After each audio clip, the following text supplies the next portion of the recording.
네. 안녕하세요. 네. 제가 이제 민법, 행정사, 민법, 방문각에서 강의하고 있는 백운정입니다. 예, 인문강에서 뵈셨더니 많이 오셨네요. 그래서 지금 저희가 이제 하고 있는 것들 중에 인문강의는 이번에 처음 했던 거 말씀드렸었잖아요. 그랬는데, 기본 커리가 저희가 지금 올해 이제 커리가 좀 바뀌긴 했어요. 그 예년하고. 그래서 지금 인문이 있고, 그 다음에 오늘부터 시작되는 기본 강의가 있고, 그 다음에 핵심, 그리고 우리가 이제 예상 문제 풀이라고 하는 게 있죠. 예상 문제 풀이가 있고, 그 다음에 실전 모의고사,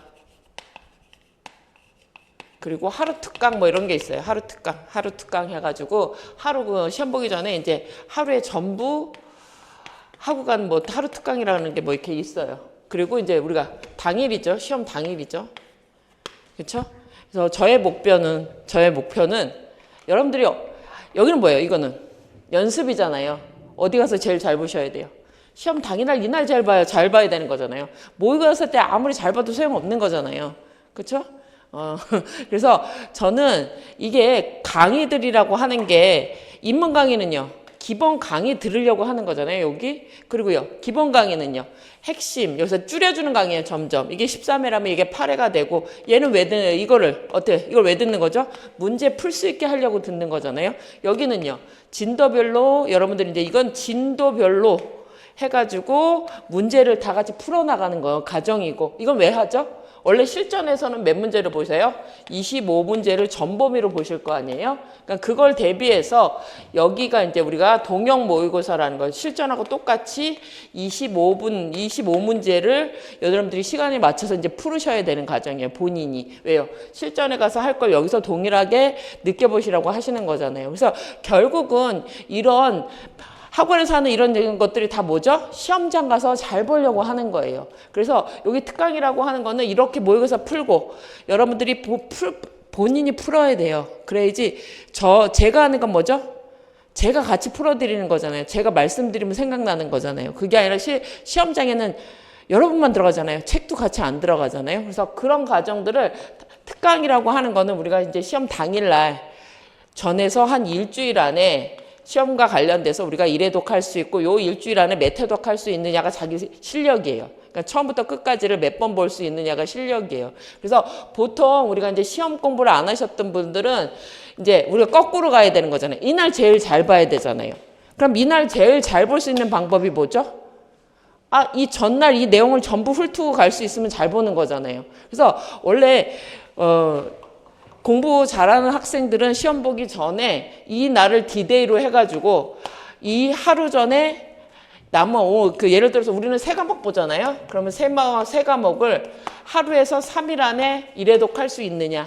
요거예요. 그러니까 뭐 하루에 한 과목씩 해서 다 볼 수 있느냐. 아니면 그래서 일주일 안에 이걸 어떻게 공부를 할 수 있느냐. 그래서 그 수험 공부는 어떻게 돼요? 줄이는 공부예요. 줄이는 공부. 그래서 마지막 시험 당일날 내가 최소한을 가지고선 처음부터 끝까지 얼마만큼 볼 수 있느냐가 사실은 자기 실력이에요. 자기 실력이에요. 그래서 지금은 우리가 저 책을 가면 보면요. 다 모르는 거잖아요.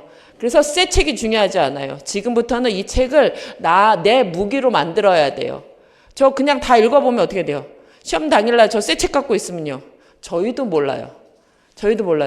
어떻게 하죠? 그걸 가지고 내가 알고 모르고 뭘 봐야 되는 걸 만들어 놓으셔야 돼요. 줄을 그어 놓으시고 뭐가 중요한지 그걸 반복해서 어떻게 돼요? 내 머릿속에 암기가 되어 있어야 될 거잖아요.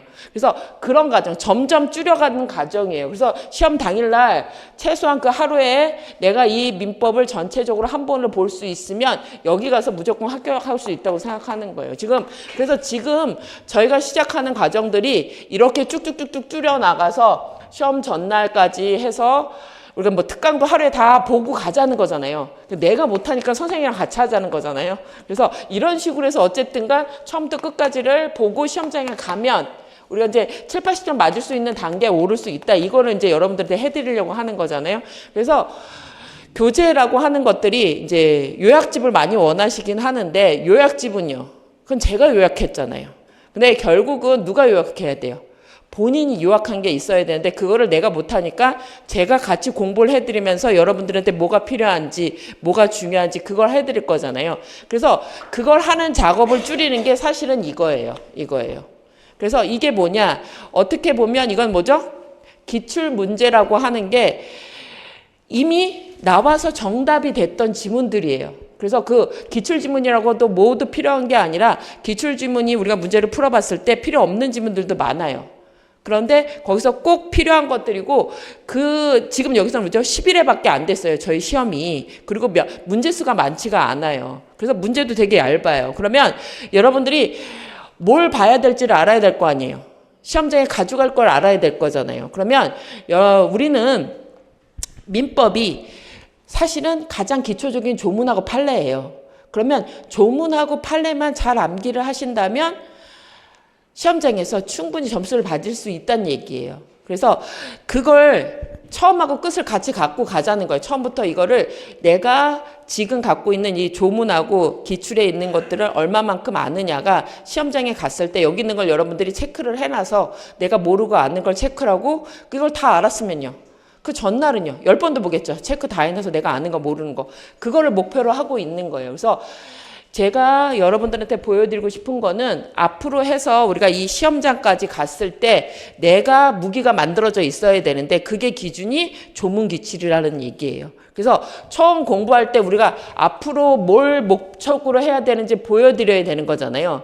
그게 우리 눈앞에 보이는 게 이거를 내가 얼마나 많이 암기를 하고 정확하게 이해하고 있느냐가 기준이 될 거란 얘기예요. 그래서 지금부터 같이 공부를 계속 같이 하시면 어떻게 돼요? 1회독, 2회독, 3회독 해서 쭉 넘어가실 거 아니에요? 그래서 모의고사는 한 번 볼 때 전 과목을 25문제를 다 푸시는 거란 말이에요. 그럼 이거 자체가 회독이 돼요. 그러면 저희가 이 동일한 문제를 몇 번을 보고 갈 거예요? 동일한 거를. 한 10회독하고 가게 되는 효과가 나타난다는 거예요. 그래서 그러면 우리가 하는 이 과정을 여러분들이 잘만 따라오시면 정확하게 내가 뭘 모르는지 시험장에 갔을 때 뭘 봐야 되는지가 내 손안에 주어져야 되는데 그걸 보여드리는 게 이거라는 말씀이에요. 그래서 지금은 기본 강의에서는 얘는 뭐죠? 여러분들이 문제가 어떻게 나오고 어떻게 중요하고 그런 것들 일단 아셔야 되는 거고 이해가 점점 쌓여서 내가 쉬운 거 모르는 거 이런 게 체크가 되면 그게 뭐가 되죠? 오답 노트가 될 거란 얘기예요. 그래서 표시를 잘 해놓으시면 돼요. 일단 처음에는 뭐죠? 이런 문제가 나오는구나. 뭐가 중요하냐. 이런 것들에 대한 표시를 잘 해놓으시고 나중에 해독수 넘어갈 때마다 내가 뭘 모르고 여기다가 이제 또 우리가 이거는 기출문제잖아요. 그럼 또 우리가 예상문제라고 하는 걸 풀으실 거예요. 우리 시험에 나오는 것만 아니라 어디죠? 앞으로 나올 수 있는 문제 어려워질 거라고 얘기했었잖아요. 그럼 그런 문제들에 대한 것들 여러분들이 어떻게 돼요? 빈 공간에다가 비슷한 문제 써놓으시고 해갖고 마지막에 내가 뭔가를 하나 손에 쥐고 갈 수 있고 이런 걸 만드셔야 되는 거잖아요. 그래서 그렇게 쓰이시라고 지금부터 여러분들 같이 놓고 가시라는 얘기예요. 그래서 맨 마지막에 그래서 저는 특강을 작년에 저거 갖고 했었어요. 이거 갖고. 그거 가지고 지금 저걸 만든 거예요. 특강을 하루 특강 하는 거를. 그래서 이게 제가 여기만 강의하는 건 아니지만 그 강의했을 때도 효과가 제일 좋았던 것 중에 하나예요. 왜요? 그게 바로 점수거든요. 기출문제하고 관련된 게. 그래서 오늘은 첫날이기도 하고 오리엔테이션이기도 하기 때문에 이걸 어떻게 활용할 거고 우리가 어떻게 공부하실 거에 대한 진도를 나가면서 모습으로 보여드릴 거예요. 그거 할 거고 그래서 일단은 오늘 하셔야 되는 게 우리가 앞으로 이런 진행 과정 중에서 첫 번째예요. 그러니까 입문 강의는 여러분들이 이제 민법에 대하고 친근하시라고 기본적인 전체적인 걸 보여드린 거고 기본은요. 이게 지금 13회라서 제일 길어요. 그러니까 이건 어떻게 되죠? 가장 기초적이고 기본적이면서 전체를 훑을 수 있는 단계예요. 이제부터는 어떻게 돼요? 단계가 점점 줄어들 거고 문제는 언제요? 문제를 풀어야 되는 거잖아요. 그래서 문제풀이도 저는 그전에는 기출문제 우리가 40문제 기출문제 푸는 진도별 문제가 앞에 있었어요. 근데 지금 그게 없어져서 저는 여기에 기출풀이 플러스 예상문제로 해가지고 같이 풀 거예요. 이거는 우리가 오지선대형 문제로 통문제로 된 거를 그렇게 문제를 만들 거예요. 그래서 여러분들이 기출문제로 이제 우리는 OX는 뭐죠? 하나하나의 지문을 푸는 거잖아요. 근데 그 문제 구성이 어떻게 되고 어떻게 이루어질지 그래서 뭐가 만들어져요? 여기서는요. 오지선 더하기 4는 케이스 문제도 있고 여러 가지 형태로 나타날 거잖아요. 그래서 그런 거에 대한 대비하는 과정이 될 거고, 그래서 실전 문제는 그런 것들을 어떻게 돼요? 전범위 형태로 보게 돼서 시험장에 갈 수 있는 마지막 단계를 대비하는데, 이때 저는 뭘 대비하냐면 우리가 매년 이렇게 유행이 있어요. 문제도 이상하게 안 나왔던 판례나 뭐가 이제 한 번씩 나오는 경우가 있어요. 그게 뭐냐면 저희 민청을 시험 보는 게 저희 시험만 보는 건 아니잖아요. 여러 가지 시험들이 있을 거 아니에요. 범위가 좀 다르더라도. 그러면 그와 관련된 문제, 올해 이제 작년에 저희 시험 보고 난 다음에 그 1년 동안 새로운 문제들이 있을 거 아니에요. 그래서 그 문제들을 가지고 그 선생님들이 또 가서 낼 거니까 그렇게 새로운 문제들 같은 경우는 그걸 가지고 여러분들한테 완전히 새로운 문제로 다 모의고사를 낼 거예요. 뭐 우리 시험 말고 다른 시험 문제 1년 동안 있었던 새로운 문제를 가지고 구성해서 여러분들이 최근에 나오는 문제들이 어떤 건지는 제가 다 여러분들 시험 모의고사 보면서 다 보여드리게 할 거예요. 그러니까 여기까지 과정은 뭐죠? 여기까지 과정은 기존에 우리 시험에 나온 것들을 대비하는 게 이게 우선이에요. 그리고 이제 여기 예상 문제부터 다른 시험 문제에서는 어떻게 나오고 있느냐까지 보고, 여기서는 어떻게 돼요? 최근에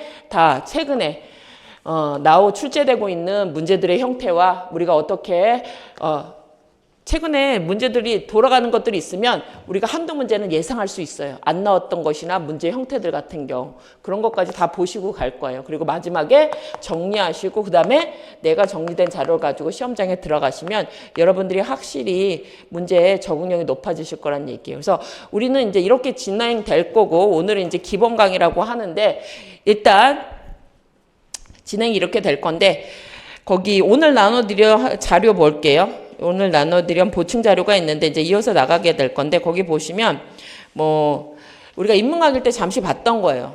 그러니까 우리가 배워야 되는 과정은 이런 거 맞아요. 그렇죠? 예년이나 올해는 이건 안 바뀌었어요. 그런데 저기 이제 순서만 바뀐 건데 지금 상태가 어떻게 나올지가 좀 예측이 좀 어렵다는 얘기예요. 그래서 계속 올라갔는데 이게 어떻게 됐죠? 지금 6,350명이었잖아요, 올해가.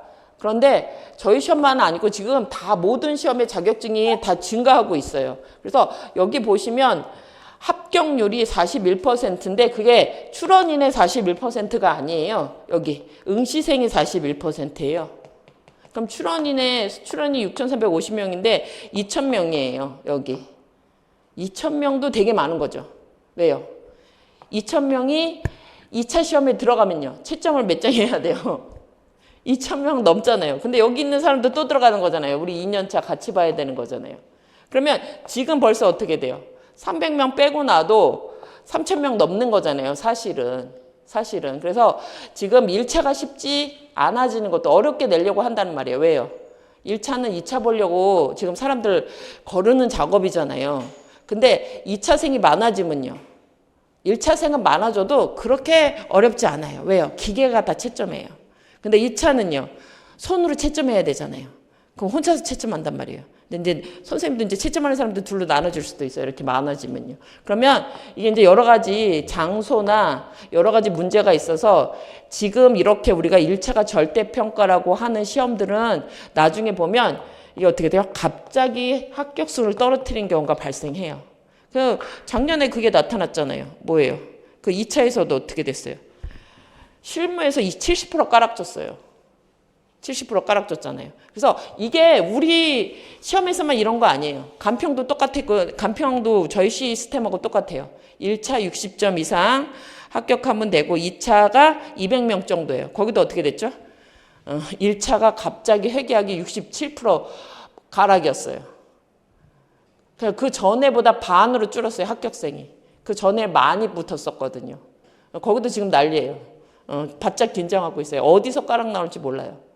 그러니까 어렵게 낸다는 얘기예요. 사람이 많아지면 무슨 시험이 돼요? 떨어뜨린 시험이 돼요. 우리 그전까지는 어떻게 됐어요? 2차도 합격률이 거의 40% 50% 이랬단 말이에요. 둘 중에 하나 2차 붙는 시험이었어요. 지금 여러분들이 몇 년 전만 빨리 와오셔서 이렇게 됐던데 지금 2차 시험에서 합격률이 어떻게 돼요? 응시율에 거의 50% 둘 중에 한 명 붙었는데 지금 어떻게 돼요? 20% 왔어요. 여기는요, 거의 10%대에 들어왔단 말이에요. 10명 중에 1명 붙을지 어떨지도 몰라요, 지금 상태가. 그러면 시험 문제가 어려워질 수부터밖에 없어요. 왜? 명시를 우리 못 잘랐잖아요. 1차는 점수를 잘라야 되잖아요. 그럼 어떻게 명수를 조절해요? 시험을 어렵게 내서 자를 거란 얘기예요. 그래서 1차도 지금 저희가 이제 저희 시험만 보는 게 아니라 다른 시험도 지금 그렇게 다른 전문직 시험들이 지금 사람들이 다 늘고 있거든요. 저희 말고도 뭐 노무사, 법무사, 간평사, 뭐 행정사 다 똑같아요. 지금 오는 행태가 비슷하게 다 오고 있어요. 늘어나는 명수도 비슷하게 늘어나고 있단 말이에요. 그러면서 절대 상대평가 아니니까 1차에서 못 고르니까 어떻게 됐죠? 돌아가면서 이제 막 어렵게 한 과목씩 내면서 거기서만 통과하면 막 합격하게 되고 막 이렇게 나는 경우가 많이 발생한다는 얘기예요. 근데 어디서 그렇게 될지 아무도 모른다는 얘기예요. 그래서 여러분들이 지금 내부적 상황이 좋지 않기 때문에 최대한 열심히 해놓으셔야 된다는 얘기예요. 열심히. 그래서 열심히 하시고, 그런데 좋은 점은 그거죠. 민법은 2차의 시험을 보잖아요. 그러니까 이 민법을 잘 해놓으시는 게, 그래서 우리가 지금 민법이라고 하는 게 행정사에서 민법의 의미를 보자면 되게 큰 의미가 있어요. 그래서 제가 이제 여기 행정사에서 더 애착을 갖는 게 뭐냐면, 제가 이제 뭐 다른 전문가직 강연을 하는데 뭐 민법이, 간평사한테 민법이 뭐가 중요하겠어요? 1차 붙으려고 보는 거잖아요, 사실은. 변호사 뭐 이런 사람들은 아니고 법률을 직접 쓰는 사람 별로 없단 말이에요. 법무사 이런 사람 아니고. 그러면 행정사 여러분들이 하실 것들은 교재 한번 볼게요. 여러분들이 지금 하셔야 되는 거는, 우리가 이제 앞으로 우리가 행정사가 될 거다. 그러면 그게 하는 일이 뭐냐? 그게 교재에서 거기 나오잖아요. 행정사의 개요. 여기는 거기 뭐 목적이 있죠. 뭐 원하는 일을 해서 뭘 해라. 그게 아니라 여기 보세요. 행정사가 하는 일. 우리가 여러분들이 나중에 가셔서 업무를 하시는 일이 다른 사람한테 위임을 받아서 내가 거기에 대한 수수료를 받으실 거잖아요. 근데 구체적으로 뭘 하시는 거예요? 행정기관에다가 서류를 제출하는데 그게 뭐죠? 진정, 건의, 이러한 간을 서류를 제출하거나 뭐죠? 사실, 권리 의무 관계 증명해 가는 얘기잖아요. 내가 이렇게 있는데 너네가 안 해줬잖아. 뭐 이런 것들 얘기를 해주셔야 되는 거잖아요. 대신 써줘야 되는 거잖아요. 그거를. 그러니까 남의 권리 의무나 사실관계를 정확하게 표현하실 수 있고 어떤 게 권리 의무가 있는지 알아야지 정확하게 쓰실 수 있을 거 아니에요. 그래서 이게 민법이 우리가 당연히 1차 시험에서도 수험적으로 중요해요. 2차도 시험에 합격하게 되면 중요하지만 나중에 시험 끝나고도 정말 남들하고 차이를 나타내는 건 뭐겠어요? 가서 이겨야 될 거 아니에요. 진정서 냈으면 그게 뭐죠? 행정청한테 받아들여서 뭘 해야지 자꾸 수임이 될 거잖아요. 근데 그런 차이를 나타내는 게 되게 뭐 여러 가지 행정사 하시는 분들이 진짜 넓으시더라고요. 영역은. 왜요? 국가하고 관련된 인허가나 뭐 여러 가지 일들은 다 하실 수 있는 거잖아요. 영역으로 보면. 그러면 그런데도 불구하고 여러 가지 문제가 있을 때 제일 중요한 여러분들 갖추셔야 할 소양들은 뭐죠? 권리 의무 관계를 잘 파악하시고 그거를 공적 기관한테 잘 설득을 하셔야지 뭐 진정서가 들어가서 내용이 오던지. 그래서 그 사람들이 수수료를 주는 이유가 뭐예요? 자기가 하는 것보다는 맡겼을 때 법적 효과가 잘 나타나야 되는 일이잖아요. 그러려면 여러분들이 아셔야 하는, 여러분 그래서 법률 전문가가 되셔야 되는데, 법률 전문가라고 하는 건 뭐죠? 권리 의무 관계를 정확하게 이해하고 있느냐 하는 거라고 말씀드렸잖아요. 근데 그게 기초는 민법이에요. 행정법은요.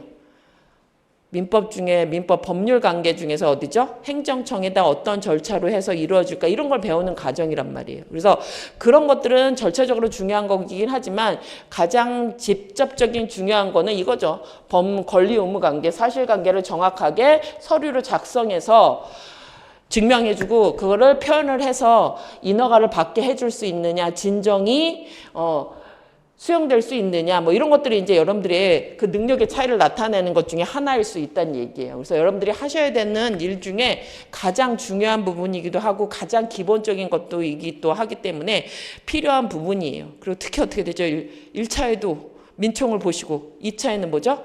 계약법을 쓰셔야 되는 거잖아요. 그래서 우리 민법은 어쨌든 1차, 2차 실무까지 연결될 수 있는 가장 기본적인 법률 관계. 그래서 행정법의 기본은 뭐예요? 민법이에요. 법률 관계 중에서 행정법에 특별히 정하지 않은 건 뭐죠? 민사소송, 민법이 기본인 거예요. 법률관계 따로 정해놓지 않은 거는. 그래서 여러분들이 앞으로 하실 일들 중에 그래도 민법이 법률관계성에서 여러분들이 마지막까지 그 힘이 되는 것들 중에 하나다. 그래서 주변 지금 여기 학원에서 강의하시는 분들 중에 법학과 나오신 분들 되게 많아요. 그분들은 쉬웠다고 얘기했던 게 뭐예요? 민법 법률관계에 대한 기본적 소양이 계셨던 분들이 많기 때문이에요.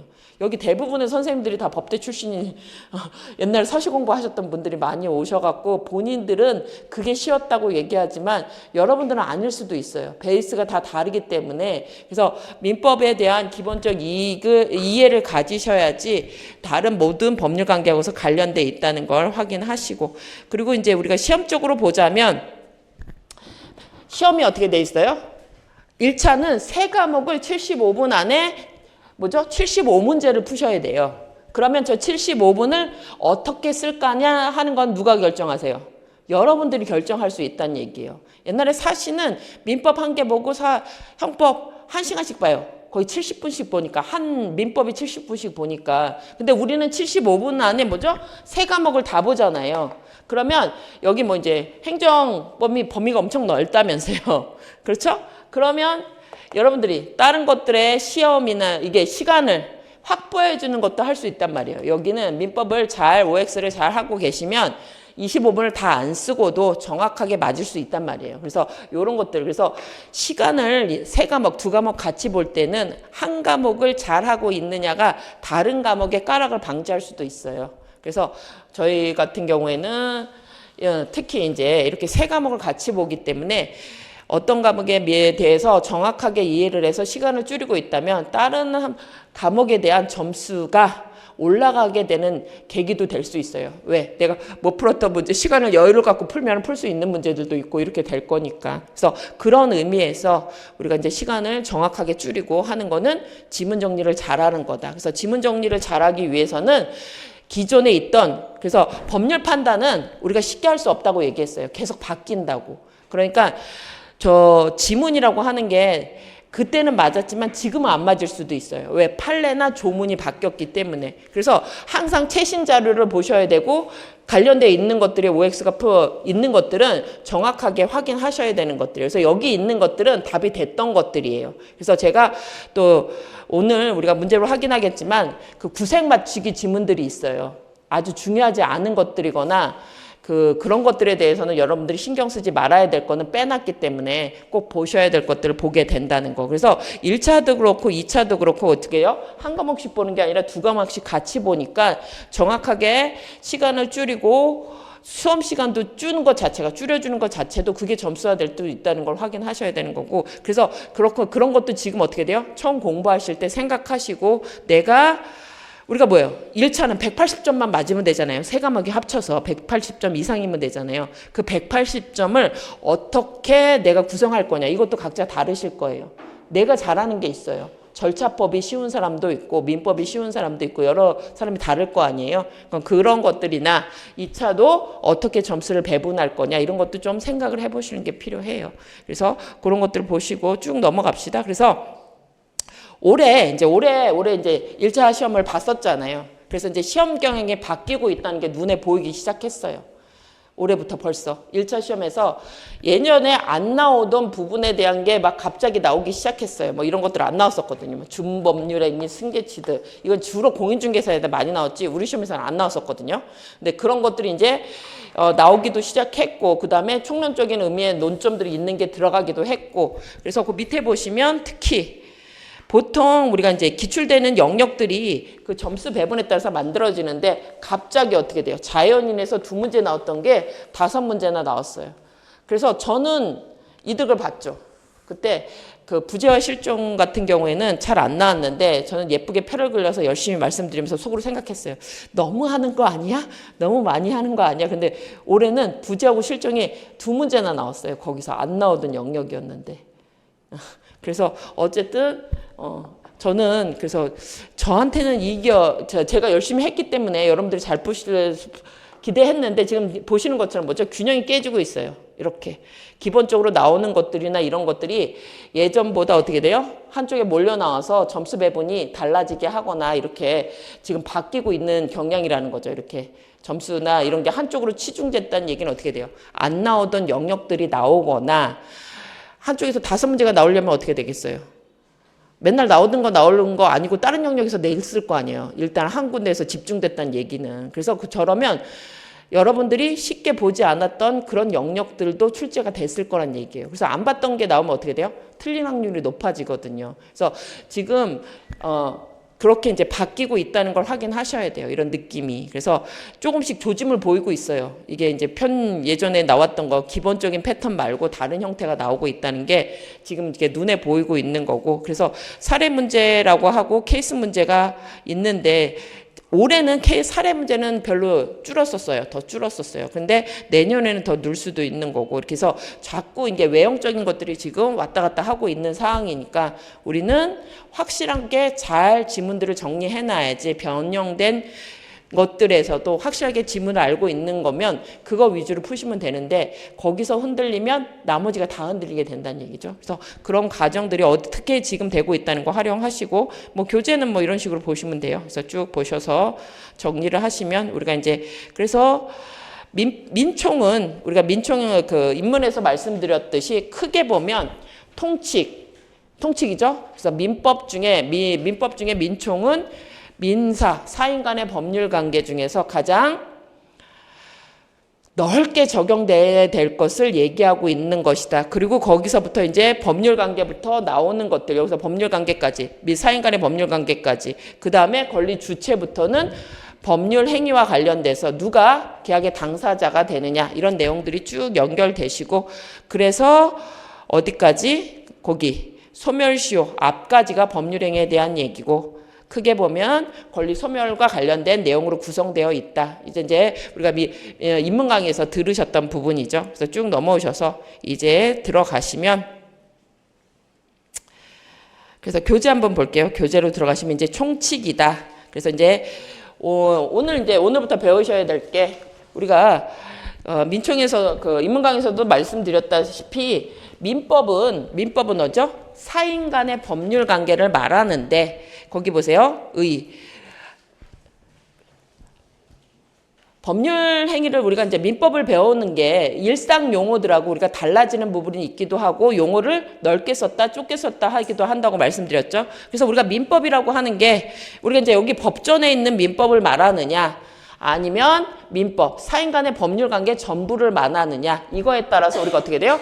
형식, 민법의 형식을 갖추고 있는 것이냐 아니면 민법이라고 하는 실질적 민법을 말하느냐. 그래서 형식이라고 하는 건 뭐죠? 우리가 얘기하는 민법 1조, 2조, 3조 뭐죠? 조문에 있는 거예요. 그래서 이걸 뭐죠? 성문, 글자로 만들어져서 법전이 된 거. 이걸 우리가 형식적 의미의 민법이라고 얘기한다. 그래서 우리가 몇 조를 배워요? 우리는 민법 총칙 1조에서 184조까지 우리가 원래 시험범위예요. 여기 범위 안에. 민총이라고 하는 게. 근데 여기서만 나오진 않죠. 왜요? 민총은 말씀드렸다는 게 어떻게 돼 있어요? 사인 간의 법률 관계 중에서 특히 어떻게 되죠? 이렇게 재산관계랑 재산관계, 가족관계 그 중에서 공통된 걸 어떻게 빼나올죠? 민법 총칙이라고 해서 여기 공통된 걸로 여기다 써놓을 거잖아요. 그래서 민법 총칙 안에는 공통된 내용들이 여기 다 들어가 있어요. 이것도 공통된 거잖아. 그래서 가족, 친족, 상속 간의 관계 내용들이 어떻게 돼요? 민총에서도. 공통된 건 여기 들어가 있기 때문에 예로는 다 나올 거란 얘기예요. 그래서 여러분들이 지문 중에 우리 184조 위의 법률에 대한 지문이 어떻게 돼요? 나올 수 있다는 거예요. 그래서 항상 얘기하지만 여러분들이 시험장에 갔을 때 모르는 지문이 무조건 나올 수 있어요. 왜요? 우리는 184조를 위주로 배울 거잖아요. 그게 범위니까. 근데 그 조문 안에는 뭐죠? 이런 내용들이 포함되어 있는 거예요. 같이 적용되는 내용들이. 그러면 그 조문을 우리가 1조, 3조 이렇게 얘기하면서 뭐죠? 그 조문이 여기도 적용된다 이런 얘기들을 예로 들 거란 얘기예요. 그럼 우리는 이 뒷거 184조도 모르고 있는데 여기를 다 배울 건 아니잖아요. 그래서 예를 듣는 것들이 있겠지만 우리가 예를 안 듣는 거 모르는 지문이 무조건 나올 수 있다는 얘기예요. 그럼 여러분들이 모르는 지문이 나오면요. 항상 제가 얘기하지만요. 모르면 모른다예요. 그게 모른다가 몇 번이에요? 세모예요. 그래서 O는요, 안다예요. X는요, 틀렸다. O는요, 맞았다. X는 틀렸다. 세모는요, 난 모르겠다. 세모란 얘기예요. 그래서 우리가 OX 지문이라고 하는데 우리는 뭘 잘 쓰셔야 돼요? 세모를 잘 쓰셔야 돼요. 그래야지 뭐 또 시간도 줄이고 필요하지 않은 거에 노력을 안 해도 된단 말이에요. 그래서 우리가 지문을 선택할 때 잘 모르겠다는 거는요, 일단 선택 안 하고 보고 판단 안 하시는 게 중요하단 말이에요. 그런 것들이 이제 오늘도 나타날 거예요. 제가 작년 문제에서 갖고 왔던 걸 보여드릴 거예요. 그래서 그 원인 중에 하나가 같은 민법이라고 쓰지만 어떻게 돼요?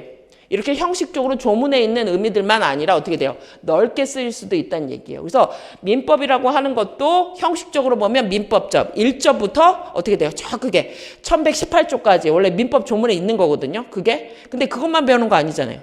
민사특별법이라고 해서 주택임대차법, 가등기담보법 이런 것들 다 배워야 되는 거거든요. 그래서 그런 것들하고 상관없이 우리가 형식적은 무조건 이렇게 형식이 조문으로 되어 있는 거, 글자로 써 있는 걸 우리가 민법 전을 의미하지만 실질적 의미의 민법은 뭐죠?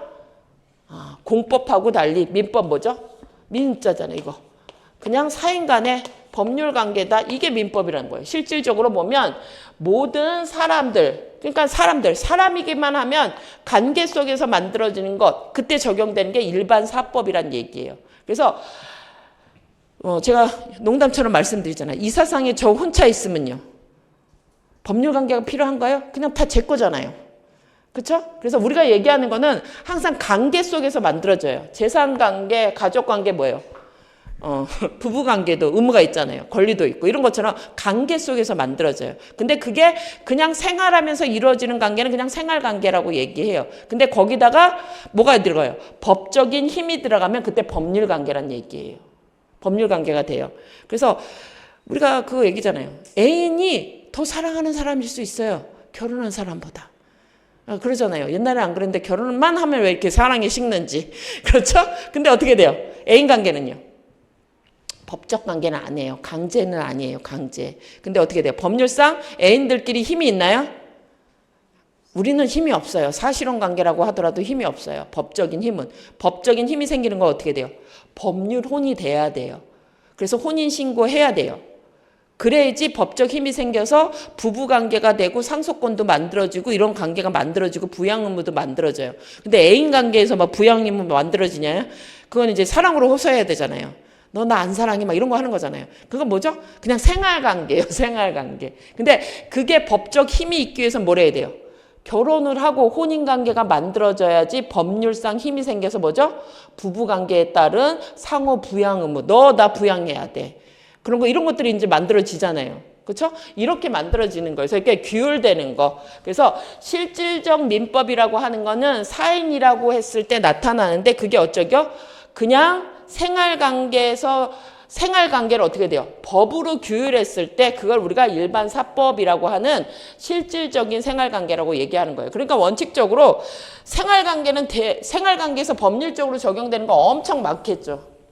그렇죠? 근데 민법전에 적어놓은 건 아까 몇 개였어요? 엄청 많은데 우리는 사적 자치라서 무슨 계약이라도 다 체결할 수 있다고 얘기했잖아요. 원칙적으로. 그런데 민법적인에 적혀진 거는요. 1118조밖에 없다고 얘기했잖아요. 원칙적으로 민법에 적혀져 있는 거. 그러면 여기는 민법전에 있는 거 이게 형식적 민법이라고 하면 사실 실질적 민법이 이게 되게 많을 거잖아요. 사회간의 생활관계 중에서 법적으로 규율되는 관계는 내가 싫어도 만들어지는 것도 많잖아요. 나는 싫었는데 교통사고가 만들어졌더니 어떻게 돼요? 법률 규정에 따라서 관계도 만들어지고 여러 가지가 만들어질 거잖아요. 그래서 이렇게 원래는 형식적 민법은 어떻게 돼요? 작은 부분만 적어 놓은 거예요. 왜요? 사인 간의 법률 관계는 우리는 어떻게 돼요? 처음부터. 어떻게 할지 모른다고 얘기했잖아요. 그 중에서 반복되는 것만 여기다 적어 놓은 거란 얘기예요. 그래서 거기 보시는 거는 일단 실질적 의미와 형식적 의미는 일치하지 않는다예요. 그래서 사법하고 공법을 일단 구별해보자. 왜 구별하죠? 사법은 사인 간에 적용되는 거잖아요. 그러면 규율하는 것도 달라져요. 그래서 사법은 민사소송법이 적용되는 거고 공법은요.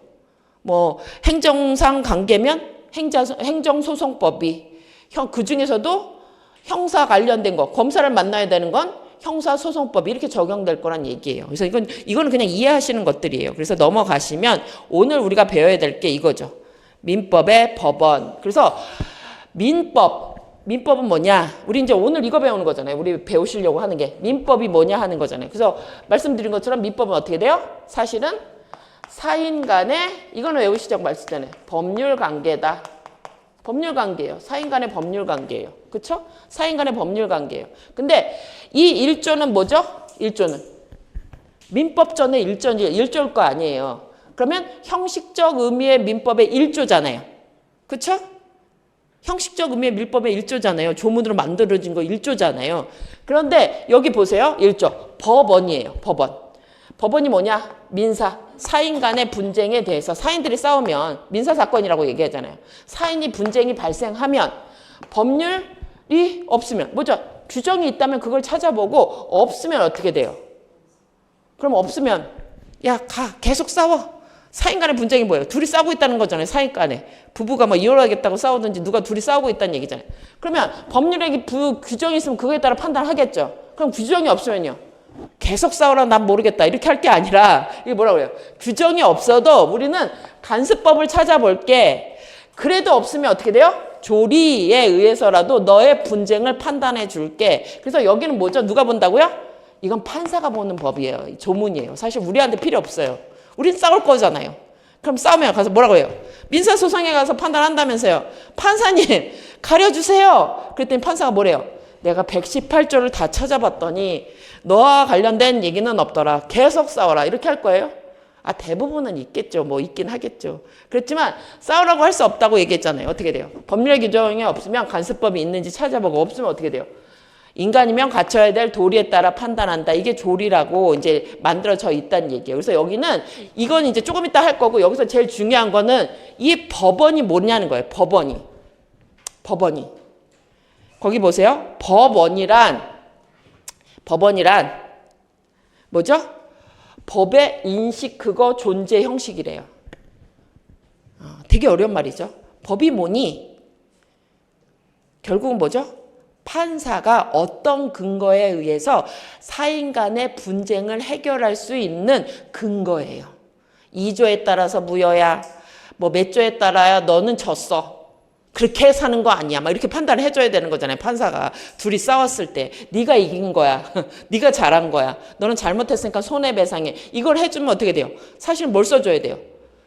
조문 찾아서 써줘야 돼요. 몇 조에 따라서 너는 권리가 있는 거야. 몇 조에 따라서 너는 의무가 있는 거야. 그러니까 네가 뭘 해줘야 돼. 손해배상 해줘야 돼. 아니면 어떤 일을 해. 막 이런 것들을 적어줘야 될 거잖아요. 그래서 원래는 뭘 찾으래요? 법률 규정이 있으면 규정을 찾으래요. 근데 아까 뭐라 했어요? 규정은 몇 개 없다라고 얘기했잖아요.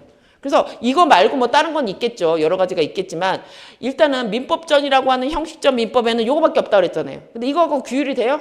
이거 말고 관련된 규율이 되게 많잖아요. 우리 민법만 갖고 해결 안 되잖아요. 상법도 있고 뭐 사인 간의 법률 관계 다루는 건 엄청 많단 말이에요. 그래서 이것과 관련했을 때 여기는 그러니까 얘는 1조는 아까 뭐라 했어요? 형식적 의미의 1조인데 법률을 정하면서 1조가 시인하고 있는 거예요. 뭐라고요? 지금 뭐라고 했어요? 자기가 여기다가 지금 우리가 쭉 118조까지 적어 놓을 거 아니에요. 근데 이것도 모자라고 어쩔 수 없다는 거죠. 법이 안 정해놨다고 하더라도 판결을 해야 될 거란 얘기잖아요. 그러면 1조는 결국 뭘 의미해요?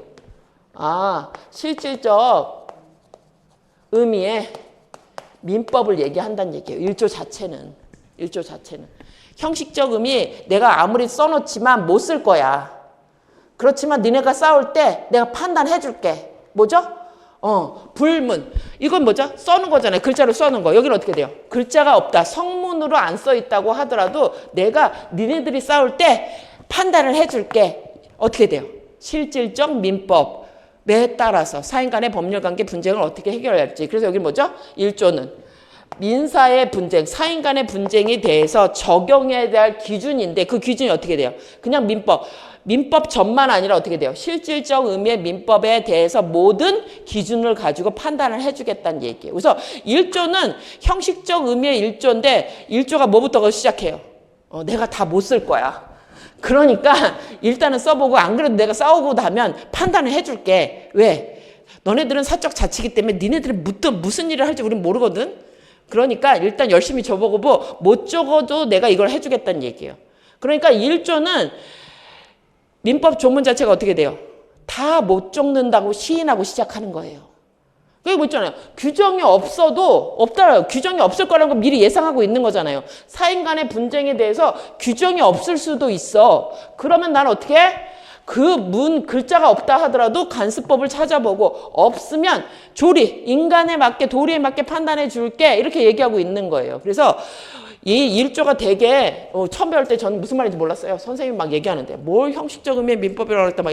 그래서 여기는 어떻게 돼요? 1조가 얘기하는 거는요. 그래서 우리가 법원이라고 하는 거는 뭐죠? 판사가 판단을 내릴 근거가 어디예요? 그냥 법률, 성문으로 써요. 거긴 뭐죠? 형식적 의미의 민법뿐만 아니라 뭐예요? 형식적 의미의 법률도 아니란 얘기예요. 그거보다 더 넓다는 얘기예요. 뭐라고요? 성문으로 써있기만 한다는 거예요. 그래서 여기 뭐라고 돼 있어요?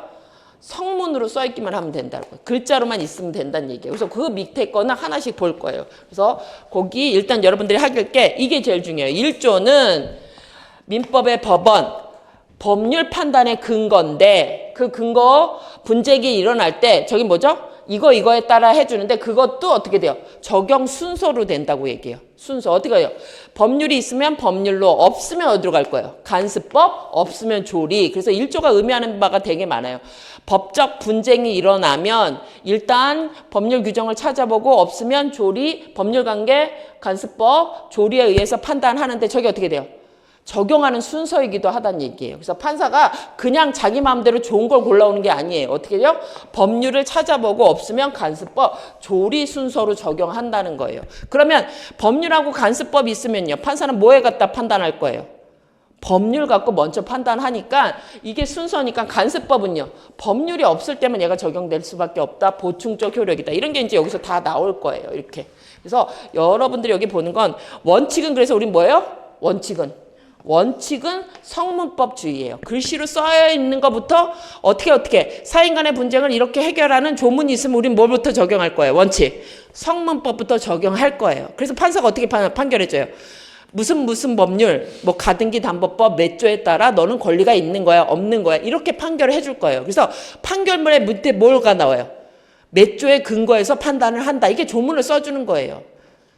이걸 못 찾으면요. 창피한 거예요.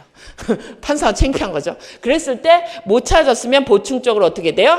불문법인 간수법의 조리에 의해서 판단도 해주겠다 이렇게 얘기하고 있는 거예요. 그래서 여기는 여기 이제 제일 중요한 것 중에 그 법률이 뭐니? 우리가 얘기하는 법률이 뭐니? 그러면 좀 전에 얘기하는 성문 민법만 얘기하니? 형식적 의미의 민법만 얘기하니? 그렇더니 아니래요. 뭐라고 그랬어요? 형식적 의미의 민법도 아니고 법률에 한정되지 않고 모든 성문법이라고 얘기해요. 모든 성문법. 그래서 여기는 어떻게 됐죠? 형식적 의미의 법률은 어디에서 만들어진 거죠? 형식적 의미의 법률. 민법이 아니에요. 이거 법률이에요. 법률은 누가 만들어야 돼요? 원래는. 입법, 사법, 행정, 입법은 국회가 만들어야 되는 거잖아요. 그래서 형식적인 의미의 법률은 국회가 만든 법은 뭘로 끝나요? 법으로 끝나요. 이렇게 민법, 형법, 가등기 담보법, 행정법 이건 누가 만든 거예요? 국회가 만든 거예요. 근데 이런 거 말고 많잖아요. 무슨 규칙, 조례 이런 것들은 다 누가 만들었어요? 국회가 만든 게 아니고 행정청이 만들었거나 왜요? 저런 국회에서 만들었다고 세부적으로 안 해주잖아요. 그럼 행정청은 그걸 적용하기 위해서 시행령도 만들고 시행규칙도 만들고 또 뭐죠? 요새는 어디서 많이 만들어요? 국회가 아니라 지방의회 이런 데서도 막 뭐 만들잖아요. 조례, 조리 이런 거 되게 만들잖아요. 그래서 그렇게 사인 간의 법률 관계를 적용할 수 있기만 하면 명령, 규칙, 조약, 조리 이런 것도 다 포함된다는 거예요. 어디만 적용된다면 사인 간의 법률 관계에 적용될 수 있는 거라면 따지지 않고 다 적용된다는 거예요. 그래서 여기는 왜 그래요? 민청은 어떻게 된다고 그랬어요? 1조라고 그랬잖아요. 1조는요. 모든 법률 중에 여기 민법 중에서요. 여태 법률은요. 제일 같은 법률이라고 썼다고 하더라도 얘 법률은 어떻게 돼요? 여기 있는 모든 걸 다 담아야 되니까 얘는 어떻게 돼요? 가장 넓게 해석할 거예요. 아까 1조는 뭐라고 했어요? 실질적 민법, 사인 간의 법률 관계에 대해서 모두 적용돼야 될 거잖아요. 그럼 여기 법률이라고 하는 거는 사인 간의 법률 관계, 재산 관계 이런 거를 다 포함할 수 있는 법률이에요. 그래서 똑같은 용어가 써 있어도 여기 말고 여기 물건에 맨 앞에 여기다가 법률이 써 있을 때는요. 얘는 어디만 적용되면 돼요? 물건에만 적용되면 되잖아요. 요 법률이. 그러니까 요 법률이 어떻게 돼요? 얘보다는 작게 해석될 거란 말이에요. 이렇게. 그래서 위치만 알아도 우리는 어떻게 돼요? 어디가 넓게 해석하고 어디가 좁게 해석할 걸 눈으로 보셔야지 돼요. 이게 나타나야 돼요. 그래서 1조는 사인 간의 법률 관계, 앞으로 나타날 사인 간의 법률 관계를 여기에 다 포함해야 되기 때문에 이 법률은요. 가장 넓게 해석해야 되는 거예요. 이게. 그래서 지금 우리가 보는 것처럼 똑같은 용어를 어떻게 돼요? 넓게 썼다, 줄여 썼다 계속 얘기하고 있잖아요. 그러니까 위치가 어디냐에 따라서 우리가 형식적 의미의 민법, 실질적 의미의 민법도 어떻게 돼요? 민법이라고 얘기하지만 같은 범위가 아니었잖아요. 그러면 동일한 용어가 여기 위치한 거랑 각각의 뭐죠? 채권법, 물권법, 친족법 여기에 위치한 거랑 어떤 게 넓겠어요? 같은 법률이라고 써도 여기가 항상 넓게 쓸 수밖에 없다는 거예요. 어디 위치에 있느냐에 따라서 어떻게 돼요? 같은 용어라고 해도 어떻게 해요?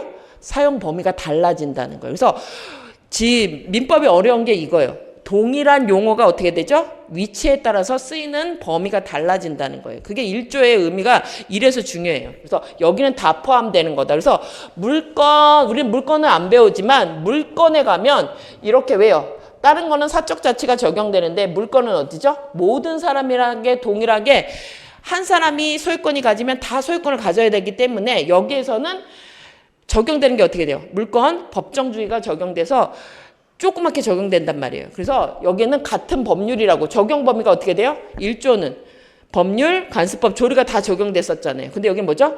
법률하고 간수법만 인정되고 그때 법률도 더 작게 적용하고 있다는 얘기예요. 그래서 우리가 185조를 안 배운다고 하더라도 왜 저걸 같이 제가 적어놨을까요? 여기에 사용되는 법률의 의미. 여기는 법률은 어떻게 돼요? 형식적 의미의 법률. 그러니까 뭐죠? 민법, 형법 이렇게 법으로 끝나는 것만 의미하는 거냐? 명령 규칙은 포함되지 않는다예요. 그러니까 뭘로 바꾸겠어요? 저 법률을. 요 법률을 바꿔놓을 거란 얘기예요. 그래서 같은 의미가 아니다 하는 것 정도 확인하시면 돼요. 형식적 의미의 법률은 뭐라고 했어요? 명령 규칙 이런 건 포함되지 않고 형식적으로 누가 제정했다고요? 국회가 제정한 거. 그래서 민법, 가담법 이렇게 법으로 끝나는 것만 여기에 포함되지만 1조는 어떻게 돼요? 상관없이 사인 간의 분쟁 관계를 해결할 수 있으면 행정적인 만진, 규칙, 명령, 뭐 이런 것들이 모두 포함한다는 거예요. 그래서 1조에서 법률은 뭘로만 만들어져 있으면 돼요? 글자로 써져 있으면 돼요. 그게 뭐하고 관련돼 있으면 돼요? 사인 간의 법률 관계에 관련만 있으면 된대요. 그게.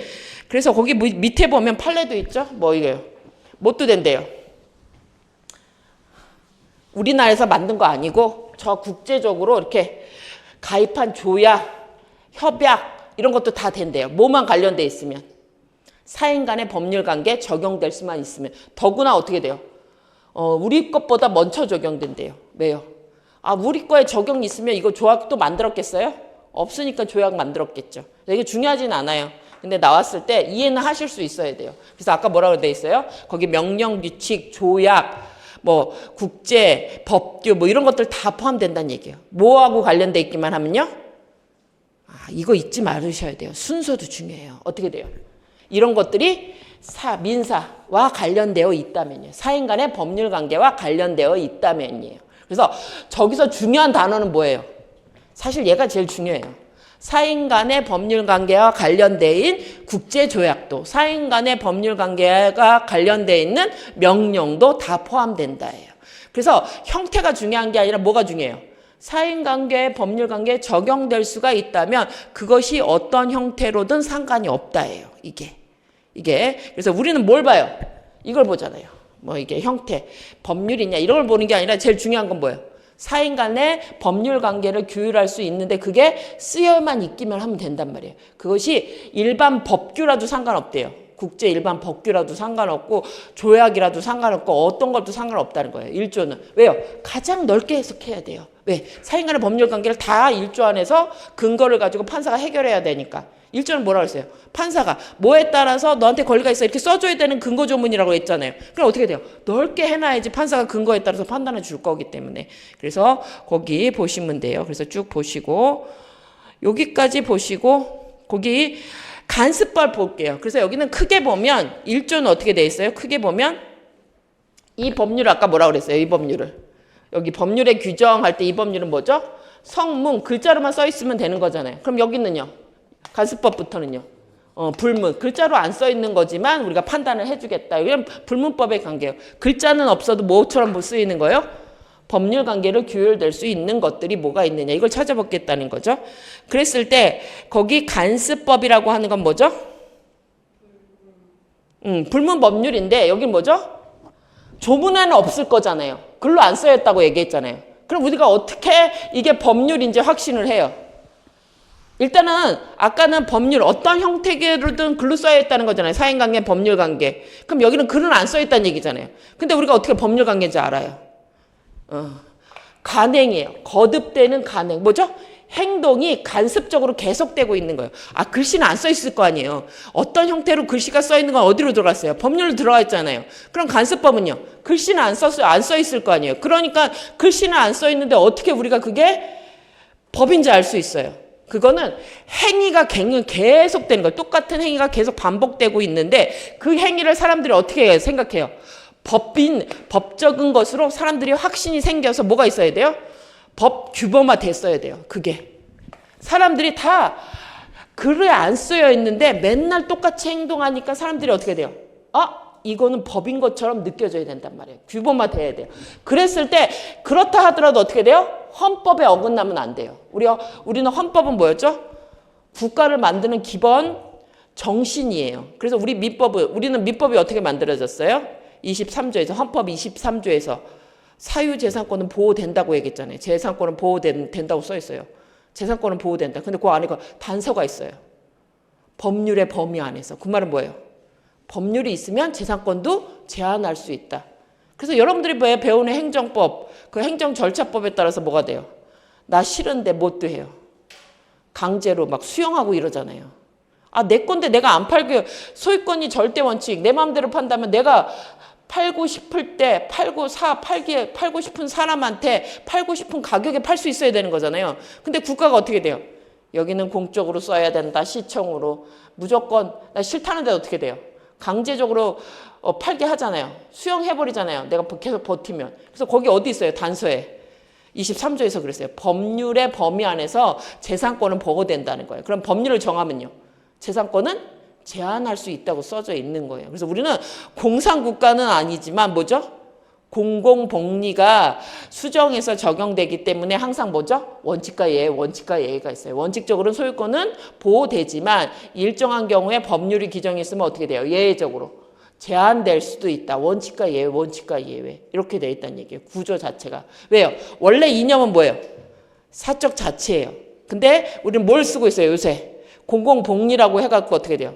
약한 사람들은 국가에서 뭐 보조도 해주고 도와주고 코로나 할 때 우리도 막 공짜로 주사 맞았잖아요. 뭐 보조금도 나오고 이런 것들 어떻게 돼요? 원래는 사적 자체는요. 자기 돈 갖고 자기 마음대로 해야 되는데 일정한 경우에는 국가에서 어떤 것도 보여준다고 돼 있는 거잖아요. 그래서 이런 형태로 나타나요. 그래서 아무리 사인 간의 법률 관계라고 하더라도 어떻게 돼요? 헌법 질서에 반하면 안 돼요. 그래서 법률이라고 하는 건 항상 뭐가 전제되어 있어요? 국가가 만들어주고 법률이 만들어지는 거예요. 국가 없이 법률은 없어요, 원래. 그래서 같은 민법이라고 하더라도 어떻게 돼요? 북한하고 우리는 다를 거잖아요, 일단은. 미국하고 우리는요. 달라요. 우리는 어떻게 돼 있어요? 땅이랑 건물이랑요. 그냥 서로 소유권이 분리될 수 있어요. 근데 외국에서는요. 땅 가진 사람이 건물도 가져서 분리가 안 된단 말이에요. 우리는 분리돼요. 우리만 전세권이 있어요. 외국에서는 전세권이요. 없어요. 우리 지금 전세권 갖고 난리잖아요. 전세권 때문에. 전세하는 게. 근데 뭐 그런 것처럼 뭐죠? 국가마다 다 어떻게 규율하는 건 다 다르다는 얘기예요. 그런데 그게 다 어디에 만들어져 있어요? 헌법에 근거해서 재산권을 어떻게 만들어라. 그 범위 안에서 인정되기 때문에 전체 법 질서인 헌법에 어긋나면 안 돼요. 그래서 간습법은 아까 어떻게 만들어진다고요? 글자는 없는 거잖아요. 글자는 없고 뭐가 있어요? 행동이 있는 거예요. 반복되는 행동이. 근데 그 반복되는 행동이 뭘로 갔어야 돼요? 법 규범화. 법적 확신이 얻어서 법처럼 된 거예요. 이걸 우리가 간습법이라고 얘기하는 거예요. 그래서 여러분들이 거기 밑에 보면 요건들이 나오는데 제일 중요한 게 그 밑에 한번 확인해 볼게요. 간습법과 사실은 간습. 요것만 보고 싶게요. 요것만 보고 보시고 보면 이걸 잘 확인하셔야 돼요. 왜요? 간습이 뭐예요? 습관, 이게 어떤 행위가 습관적으로 계속 반복되고 있는 거예요. 이걸 우리가 간행이라고 했잖아요. 반복돼서 습관처럼 행위되고 있는 것들이에요. 그럼 원래는 그냥 어떤 거죠? 계속 반복되기 때문에 얘는 법이에요, 아니에요? 법이 아니에요. 그냥 계속 이루어지고 있는 사실이에요. 그냥 사실.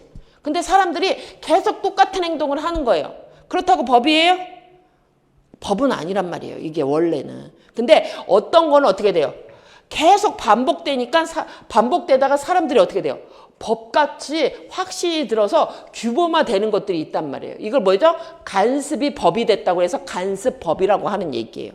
이건 뭐라고 그랬어요? 반복되는 행위예요. 근데 원래는 간습이 반복된다고 하더라도 법이에요? 그냥 사실이에요. 계속 반복되는 행위, 사실이에요.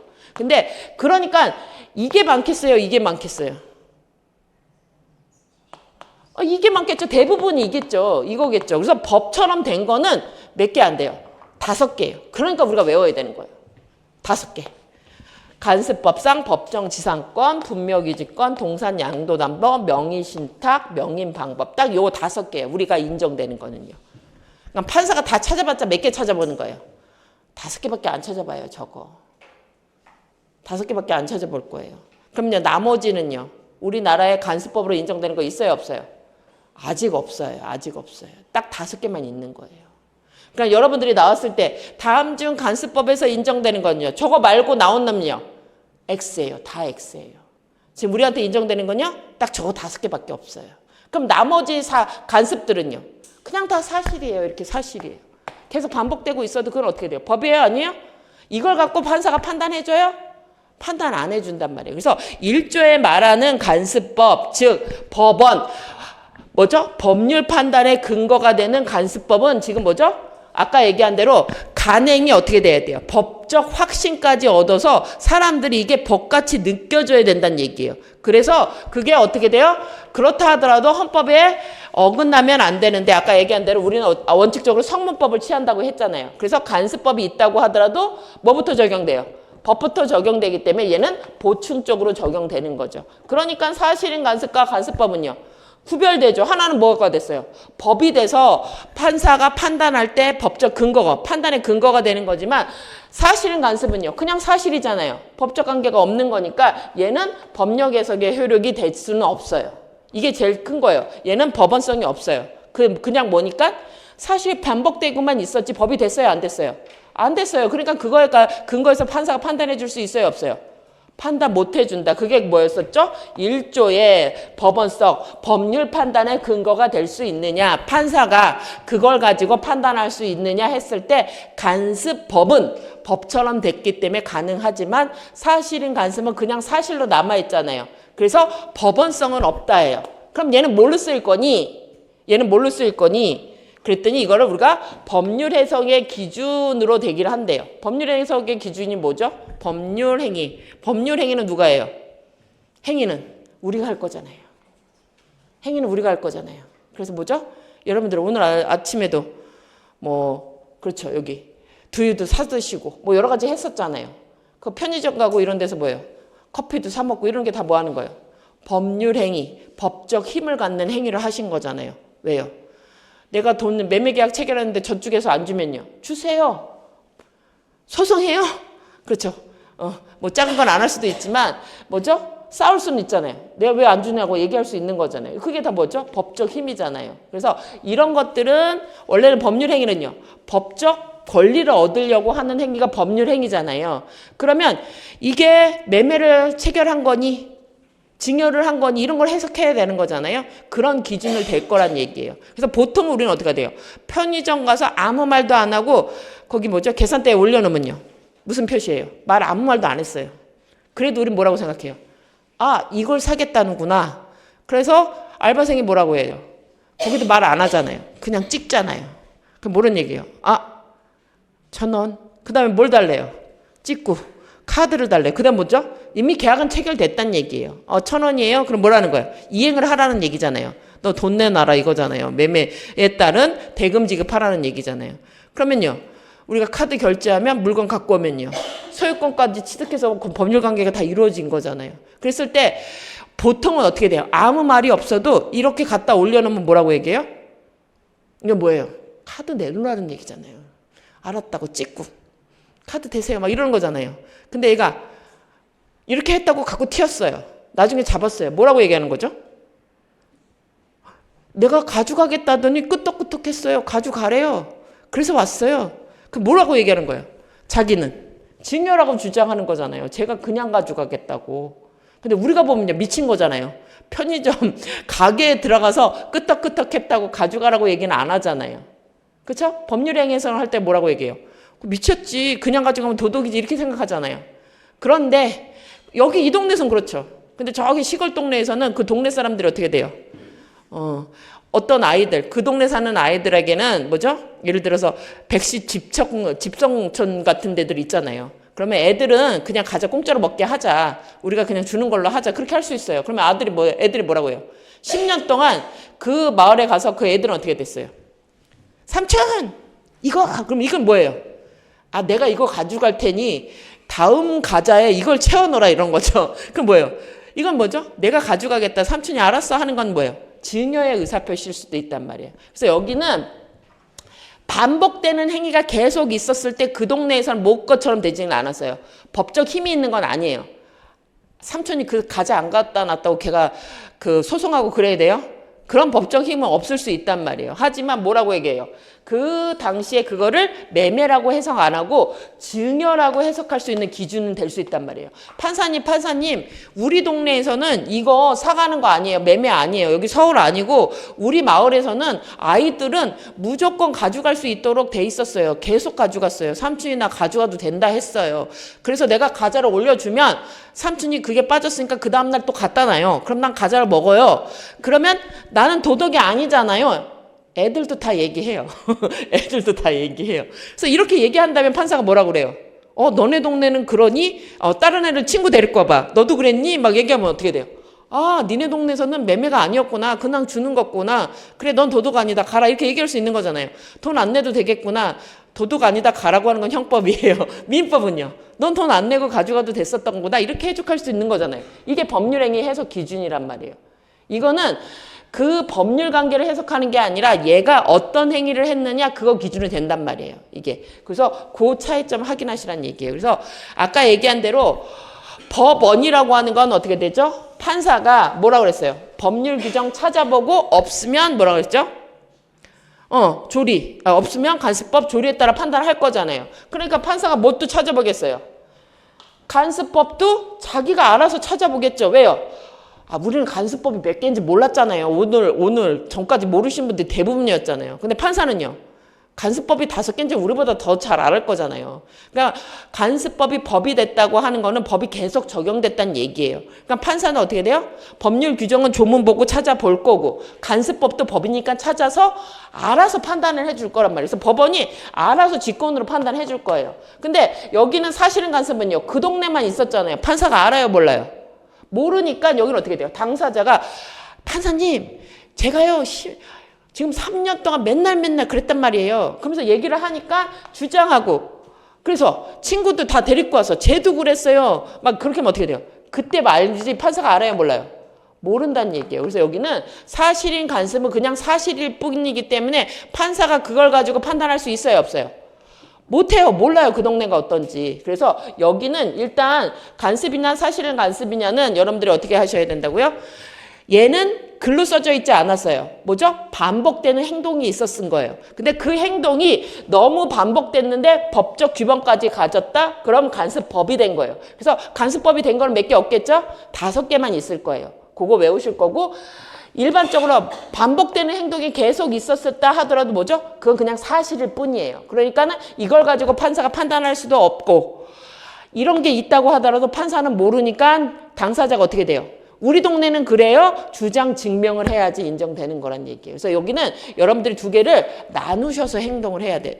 판단을 하셔야 돼요. 그래서 여기서 알 수 있는 게 사실은 간섭은 몇 조에 있냐? 106조에 있어요. 어디 있어요? 저 뒤에 법률행위 파트에 있어요. 그래서 여기는 조문 위치만 봐도 여기가 아니라는 걸 알 수 있어요. 전문 위치만 봐도. 그래서 공부를 하실 때 우리 법률 관계는 딱딱 떨어지지가 않아요. 그래서 1조 문제 나올 때 1조만 나오지 않아요. 다른 법률 관계가 같이 나올 거예요. 대표적인 게 얘하고 같이 나와요. 얘하고. 그리고 아까 법률 나올 때는 1조하고 185조하고 관련돼서 뭐죠? 같은 법률이지만 적용되는 범위가 다르니까 틀릴 집을 어떻게 만들어요? 185조의 법률 의미로서 바꿔놓게 될 거란 말이에요. 그러니까 여러분도 공부를 하실 때 1조만 공부하는 게 아니라 어떻게 돼요? 같이 지문에 나올 거기 때문에 같이 공부를 하셔야 되는 것들이 있다는 얘기예요. 그래서 여기까지 하시고 쉬었다가 이어서 계속 보도록 하겠습니다. 잠시 쉬겠습니다.